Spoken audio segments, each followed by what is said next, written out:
Hey guys, this is Gianna with Best Paw Forward, and this is Rowan. And this session today, Rowan is working on some basic obedience. So we're solidifying a lot of the basics that he knows. I'm going to start with actually a little bit of leash walking and attention exercises. So ideally, when I'm walking Rowan, I want him to be able to stick to my side on a beautiful J-loop lead right here. And when I pause, I would like him to sit with me instead of just walking ahead or wandering in circles or anything like that. So I'm going to stop and I'm going to actually cut him off here a little bit. Good. Good boy. Now, the reason that I cut him off with my body there as I stopped is to help him stop in a more straight position with me, right? So he still has a little bit of a tendency to get ahead and then sit. And I'm going to help him understand the positioning I want from him simply by cutting him off and moving back to my own position. Good. That's a little more ideal for me right there. Now, not that it matters too much how clean he is in that positioning. He wants to get right into my back pocket there. Good boy, good. Now, when he started to move out of that sit position there and he was showing some curiosity about what I had in my back pocket there, you'll see that I moved my hand down the lead. So I went into what I'm going to call a leash slide position. And as soon as he came back into that sit, I immediately released that. So dogs are going to learn through pressure and release of pressure. I needed something from him, so I put a little pressure on, and that was also helping him stabilize on the spot so that he wasn't moving out of the position I needed him to be in. All of that releases when he's calm in the spot that I need him to be. I'm going to start moving forward. I'm going to encourage him to move with me. Good boy. Good. We're going to pause. We're going to stop. Good. And he's kind of twisting his butt a bit there, so I'm going to do that little cutoff again.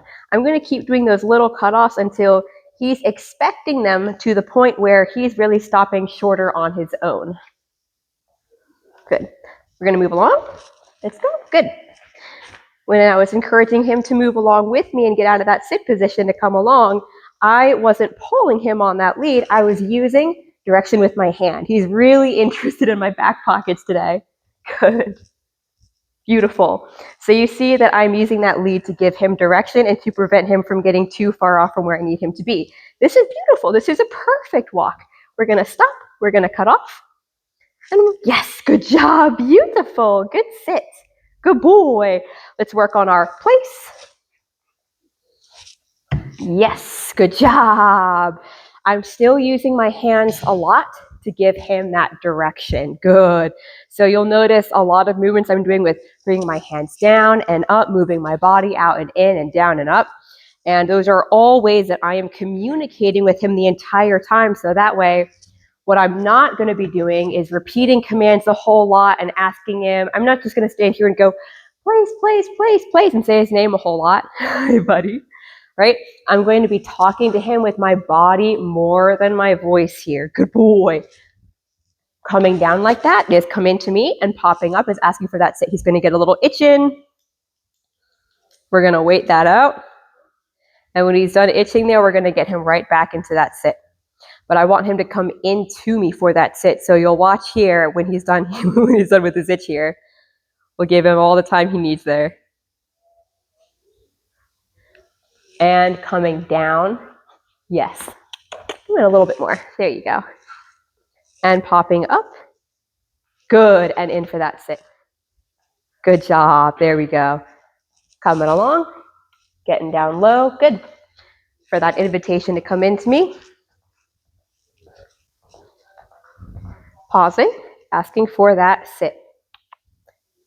Good job. Beautiful. Good boy. Little food reward here. He's not too interested in food. He's definitely more toy motivated than food motivated. So if he doesn't want to take that food reward, I am totally fine with that. And he's also at the point now where I don't want to be rewarding him for every single little thing he does right now anyway. I'm going to start telling him, hey, it doesn't really matter if you're going to get a reward at the end of this anyway. I need you to do it. Good. Asking for that sit at the stop. He's going to get back into his itch. Good. There you go. Good. Go. Asking for that stop and that sit. Good. And we're going to see if he wants to do a nice down for us here. So I'm going to put a bit of food in front of his mouth. So we have that food lure. I'm going to bring his attention back into me because he's a little distracted looking behind me there. And I'm going to ask for that down. Good boy. Good job.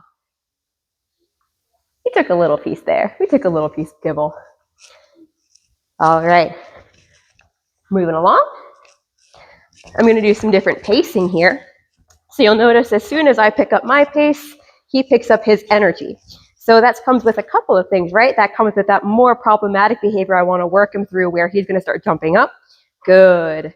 We're utilizing the lead to prevent that behavior. And when he does jump up there, I'm going to use my lead slide and back him up a little bit. Good. Beautiful. I love that he's picking his feet up there all pretty and getting his head up for me and staying right at my side with this big loop in the lead. Cut off for that. Sit.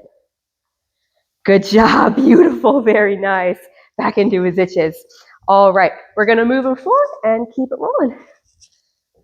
Thanks for tuning in. We'll see you soon.